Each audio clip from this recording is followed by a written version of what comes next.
Hello students, 27 April তোদের WBJEE exam, অর্থাৎ কালকে রবিবার দিন। তোরা নিশ্চয়ই জানিস পেপার 1 অ্যান্ড পেপার 2 দুটো সেটে এক্সামটা হবে। যেটা পেপার 1টা হচ্ছে 11টা থেকে 1টা অ্যান্ড পেপার 2টা হচ্ছে 2টো থেকে 4টে। এই সম্বন্ধে একটু দুটো বোর্ডে বলে দিই, তোরা যারা পেপার 1 পেপার 2 দুটোই ফিল আপ করেছিস, অর্থাৎ যারা ইঞ্জিনিয়ারিং বিটেক পড়বি বা বিই পড়বি বা আর্ট পড়বি, তাদের ক্ষেত্রে পেপার 1 এবং পেপার 2 দুটোই দিতে হবে। কিন্তু যারা ফার্মাসি পড়বি তাদের ক্ষেত্রে পেপার 2 দিতে হবে। কিন্তু এর ক্ষেত্রে একটা ব্যাপার আছে, যাদবপুরে যদি কেউ ফার্মাসি পড়তে চাস তাদের ক্ষেত্রে পেপার 1 অ্যান্ড পেপার 2 এই দুটোই দিতে হবে। আদারওয়াইজ যে কোনো কলেজে তোরা যদি ফার্মাসি পড়তে চাস তাহলে অনলি পেপার 2 দিতে হবে। 11টা থেকে পরীক্ষা, সুতরাং 10টার মধ্যে অবশ্যই কিন্তু পৌঁছে যাবি। তোদের সেন্টার লোকেশন তো তোদের অ্যাডমিট কার্ডেই দেওয়া আছে, আগে থেকে কিন্তু অবশ্যই পৌঁছবি। ঠিক আছে, আমি কোশ্চেন বা এই WBJEE লাস্ট টিপস কিন্তু আমি দিতে চাইছি, যেটা তোদের কিন্তু অত্যন্ত উপযোগী। কারণ তোদের ওয়েমার ফিলিং, তোদের ক্যাটাগরি 1, ক্যাটাগরি 2, ক্যাটাগরি 3 কোশ্চেন, তাছাড়া কী কী ক্যারি করবি, এইসব সমস্ত কিছু আমার কিন্তু এই ভিডিওতে আছে। এবং তার সঙ্গে অসংখ্য তোদের উইশেস আছে, মানে প্রার্থনা করবো ভগবানের কাছে বা ঈশ্বরের কাছে বা গডের কাছে যে তোরা কিন্তু অবশ্যই সাফল্য অর্জন করবি, খুব ভালোভাবে র্যাঙ্ক করতে পারবি। ওকে, তাহলে আমি একটু ডিটেলে আসছি। পেপার 1 11টা থেকে 1টা, পেপার 2 2টা থেকে 4টে। আমি আবার রিপিট করছি, যারা বিটেক টিভি বা আর্ট পড়ার ইচ্ছে আছে তাদের কিন্তু পেপার 1 এবং পেপার 2 দুটোই দিতে হবে। এবং যারা যাদবপুরে ফার্মাসি পড়বি তাদের ক্ষেত্রেও কিন্তু পেপার 1 এবং পেপার 2 দুটোই দিতে হবে। কিন্তু যারা খালি অন্য কলেজে ফার্মাসি পড়বি তাদের ক্ষেত্রে খালি পেপার 2 দিতে হবে। পেপার 2 মানে অনলি ফিজিক্স কেমিস্ট্রি, পেপার 1 মানে ম্যাথস। এবার দেখ, এই পেপার 1 প্রথমে তোরা কি করবি, যখন তোরা ওয়েমারটা পাবি তখন তোরা কোশ্চেনটা পাবি, কোশ্চেন বুকলেটটা পাবি, দেখবি সিল করা থাকবে, কনফিডেন্সিয়াল বলে দুটো সিল করা থাকবে। তোরা অবশ্যই চেক করে নিবি সিলটা যেন ব্রেক না করা থাকে। যদি ব্রেক করা থাকে তাহলে সঙ্গে সঙ্গে কিন্তু ইনভিজিলেটরকে তোরা কিন্তু নক করবি, আদারওয়াইজ কিন্তু পরে কিন্তু ওরা ডিনাই করবে। কেন? ওই কনফিডেন্সিয়ালটা যদি ব্রেক করা থাকে তাহলে ওর মধ্যে ওয়েমার থাকতেও পারে, না থাকতে পারে, বা তোর ওয়েমারটা টেম্পার্ডও হতে পারে বা ছেঁড়াও থাকতে পারে। তোকে তখন কিন্তু পরে কিন্তু চেঞ্জ করে দেবে না। বারবার বলছি, এটা কিন্তু প্রচণ্ড ইম্পর্টেন্ট একটা পার্ট। তুই সমস্ত প্রিপারেশন নিয়ে গেলি, খুব ভালো প্রিপারেশন নিয়ে গেলি, কিন্তু ওয়েমার যদি টেম্পার্ড থাকে, ওয়েমার যদি ছেঁড়া থাকে বা সিল যদি ব্রেক থাকে, তার জন্য কিন্তু তোর পরীক্ষা ক্যান্সেল হতে পারে। তো ন্যাচারালি আগে দেখবি কনফিডেন্সিয়াল ওই সিলটা প্রপারলি আছে নাকি। যদি ব্রেক করা থাকে সঙ্গে সঙ্গে ইনভিজিলেটরকে রিপোর্ট কর, ওরা কিন্তু চেঞ্জ করে দেবে। সিলটা তোরা ব্রেক করলি, আস্তে আস্তে ব্রেক করলি, তারপরে ওয়েমারটাকে খুব সুন্দরভাবে রাখবি যেন কোনোভাবেই ফোল্ড না হয়, কোনোভাবেই টেম্পার্ড না হয়, নাহলে কিন্তু তোর স্ক্যানার মেশিনে প্রপারলি চেকিং হবে না, তোর খাতা ক্যান্সেল হবে। ওকে, এবং ওয়েমারটা বার করেও দেখবি যেন সেটা টেম্পার্ড না থাকে বা ছেঁড়া না থাকে। যদি থাকে তাহলে সঙ্গে সঙ্গে ইনভিজিলেটরকে রিপোর্ট কর, তোকে কিন্তু কোশ্চেন বুকলেট চেঞ্জ করে দেবে। সেকেন্ড স্টেপ আমার কি, যে তোর যে কোশ্চেন বুকলেট আছে ওটা ওয়েমারে প্রপারলি ফিল করা, বুকলেট নাম্বারটা প্রপারলি ফিল করা। ওটা যদি ভুলভাল ফিল করিস তাহলে কিন্তু তোর কিন্তু সমস্ত কিছুই গেল, তুই পুরোপুরি ভালো অ্যান্সার করেও কিন্তু তোর খাতা ক্যান্সেল হবে, সেটাও কিন্তু মাথায় রাখবি। ওকে, তাহলে প্রথমে আগে দেখবো যে কোশ্চেনটা আমার সিলিং প্রপারলি আছে নাকি, প্লাস সিলিং যদি থাকেও সিল খুলে দেখবি যে ওয়েমারটা টেম্পার যেন না থাকে, প্রপারলি যেন থাকে, ফোল্ডেড না থাকে, কোনো কিছু ছেঁড়াফেরা না থাকে, সঙ্গে সঙ্গে ইনভিজিলেটরকে রিপোর্ট করবি, স্ট্রিক্টলি বলা আছে। ওকে, তাহলে এবারে যেটা আসছি সেটা হচ্ছে 3টে ক্যাটাগরির কোশ্চেন থাকবে, ক্যাটাগরি 1, ক্যাটাগরি 2, ক্যাটাগরি 3। আগেই বলে তোরা নিশ্চয়ই সবাই জানিস ক্যাটাগরি 1, ক্যাটাগরি 2 অ্যান্ড ক্যাটাগরি 3। ম্যাথসের ক্ষেত্রে ক্যাটাগরি 1, ক্যাটাগরি 2, ক্যাটাগরি 3। আগে আমি ম্যাথস নিয়ে বলছি। Category 1, category 2, category 3। ক্যাটাগরি 1-এ 50টা কোশ্চেন থাকবে, ক্যাটাগরি 2-এ 15টা কোশ্চেন থাকবে, ক্যাটাগরি 3-এ 10টা কোশ্চেন থাকবে। প্রথমে যে পেপার 1 ম্যাথস, তাহলে ক্যাটাগরি 1-এ 50টা, ক্যাটাগরি 2-এর 15টা, ক্যাটাগরি 3-এর হচ্ছে 10টা থাকবে।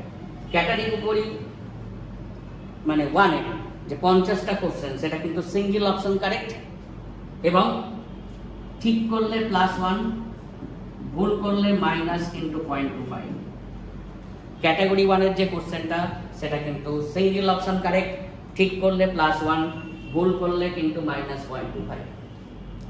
ক্যাটাগরি 2 এর যে কোশ্চেন সেটা কিন্তু সেটাও সিঙ্গেল অপশন কারেক্ট, ঠিক করলে +2, ভুল করলে -0.5। ঠিক করলে +2, ভুল করলে -0.5। ক্যাটাগরি 3 এর যে কোশ্চেন সেটা কিন্তু মাল্টিপল অ্যানসার কারেক্ট, এমএকি বা মাল্টিপল অ্যানসার কারেক্ট।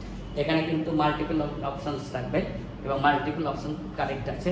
প্রত্যেকটা কোশ্চেন কিন্তু এখানে +2 মার্কস ক্যারি করছে, কিন্তু এখানে কিন্তু ফ্র্যাকশন, একমাত্র WBJEE-তে ফ্র্যাকশনাল মার্কস আছে। তার মানে তো ধর কোনো একটা কোশ্চেনে option A, B, C, D আছে, এই option A, B, C, D এর মধ্যে B, C, D কারেক্ট। তুই ধর গেস করে বা কোনো একটা গন্ডগোল করে তুই 3টে অপশন করলি না, তুই ধর অপশন C আর অপশন D করলি, ঠিক আছে? তার মানে তোর 3টে অপশনের মধ্যে কতগুলো কারেক্ট হলো? 2টো কারেক্ট হলো, তাহলে 2 এর 3 পেলি তুই, ইনটু 2 মার্কস। তুই 3টে অপশন যেহেতু কারেক্ট, তুই যে একটা ঠিক করতিস, ধর ডি অপশনটা কারেক্ট করতিস, তাহলে কি মার্কস কত দিতিস? 1 এর 3 ইনটু 2, ঠিক আছে? কিন্তু এই 3টে অপশনের মধ্যে তুই ধর এরকম করলি, অপশন A টিক করলি, C টিক করলি, D টিক করলি, তুই কিন্তু একটা ভুল, যেটা অপশনস নয় সেটা তুই কারেক্ট না, ঠিক নয় সেটা কারেক্ট করে ফেলেছিস, তখন কিন্তু তুই 0 পাবি। আমার কথাটা ক্লিয়ার? ভালো করে শুন মন দিয়ে, যে একটা কোশ্চেনের ধর B, C, D option correct, যেটা ক্যাটাগরি 3 MAQ, সেখানে কিন্তু ফ্র্যাকশনাল মার্কস আছে একমাত্র WBJEE এর ক্ষেত্রে। আমি B, C, D আমি ঠিক করি, 3টে মানে যদি ঠিক করি অবশ্যই 2 মার্কস পাবো, এটা তো ন্যাচারাল ব্যাপার।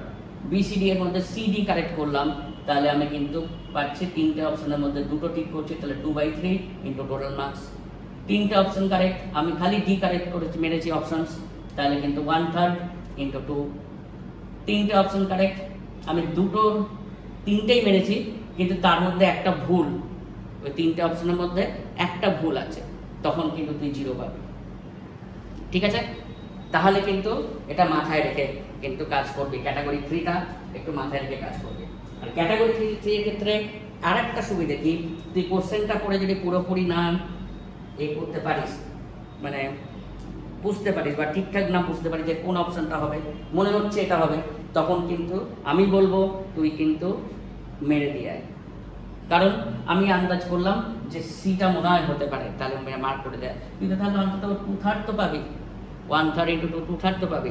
কারণ 0.5 মার্কসের চেঞ্জের জন্য, 0.5 মার্কসের চেঞ্জের জন্য মার্ক করছি, 0.5 মার্কসের চেঞ্জের জন্য তুই কিন্তু 1000 র্যাঙ্ক পেছনে চলে যাবে, 1000 র্যাঙ্ক পেছনে চলে যাবে কিন্তু তোরা।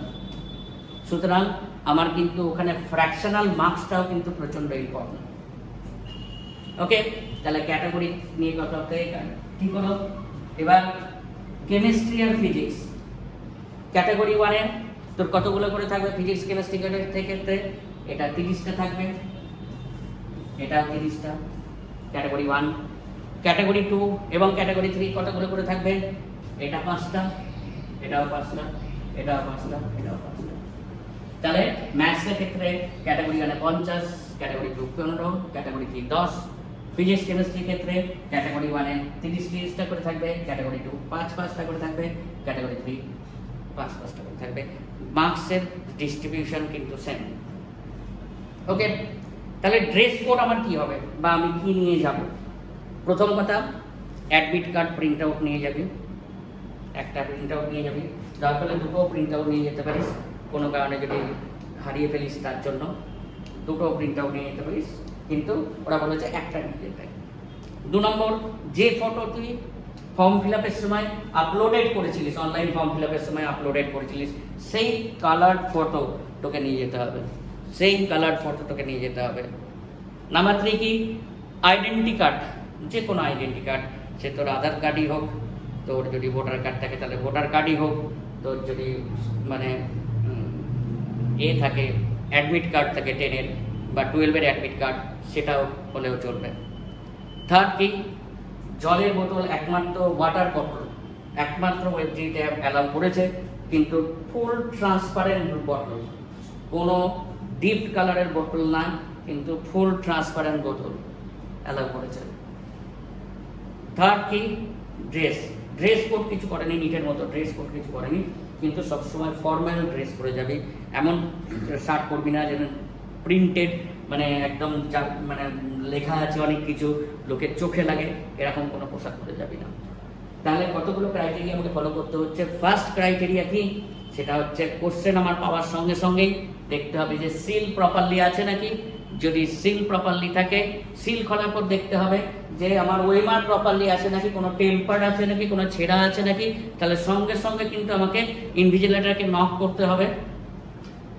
ওকে, আর যদি সিল ব্রেক থাকে তাও তোরা সব ইনভিজিলেটরকে নিয়ে সঙ্গে সঙ্গে নক করবি, পরে না কিন্তু সিল ছেঁড়ার পর তুই কোশ্চেন যদি বুক মানে ওয়েমার সিট যদি টেম্পার থাকে সঙ্গে সঙ্গে নক করবি, পরে কিন্তু না, ওটা বারবার বলছি চেক করে নেবি, পরে কিন্তু ওরা কিন্তু কোনো চেঞ্জ করবে না, পরে ওরা চেঞ্জ করবে না। কোনো ঘড়ি পরে যাবি না, সেন্টারে ঘড়ি থাকবে, কোনো পেন নিয়ে যাবি না, পেন প্রোভাইড করা থাকবে, কোনো ইলেকট্রনিক্স গ্যাজেট নিয়ে যাবি না, কারণ সঙ্গে সঙ্গে কিন্তু পরীক্ষা ক্যান্সেল হবে। ওকে, তাহলে অবশ্যই সেন্টারে ওরা বলেছে আধ ঘন্টা আগে যেতে, কিন্তু আমি বলবো সবসময় 1 ঘন্টা আগে গিয়ে পৌঁছবি, যাতে ওর জন্য স্ট্রেস না হয়। এখন রাস্তাঘাটে জ্যাম, বা যদিও রবিবার পড়েছে, রাস্তাঘাটে জ্যাম বা অনেক কিছু হতে পারে, সবসময় 1 ঘন্টা বেশি টাইম নিয়ে এগোবি। ওকে, বেস্ট অফ লাক প্রত্যেকের জন্য, অনেক অনেক শুভেচ্ছা থাকলো। আশা করি তোদের খুব ভালো র্যাঙ্ক করতে পারবি, স্কোর করার চেষ্টা করবি যাতে 100-র ওপর, তাহলে সিওর শর্ট খুব ভালো ইঞ্জিনিয়ারিং কলেজে তোরা কিন্তু চান্স পেতে পারবি। থ্যাংক ইউ আমার ভিডিওটা দেখার জন্য।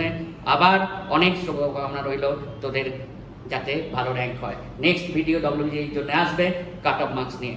ওকে, থ্যাংক ইউ।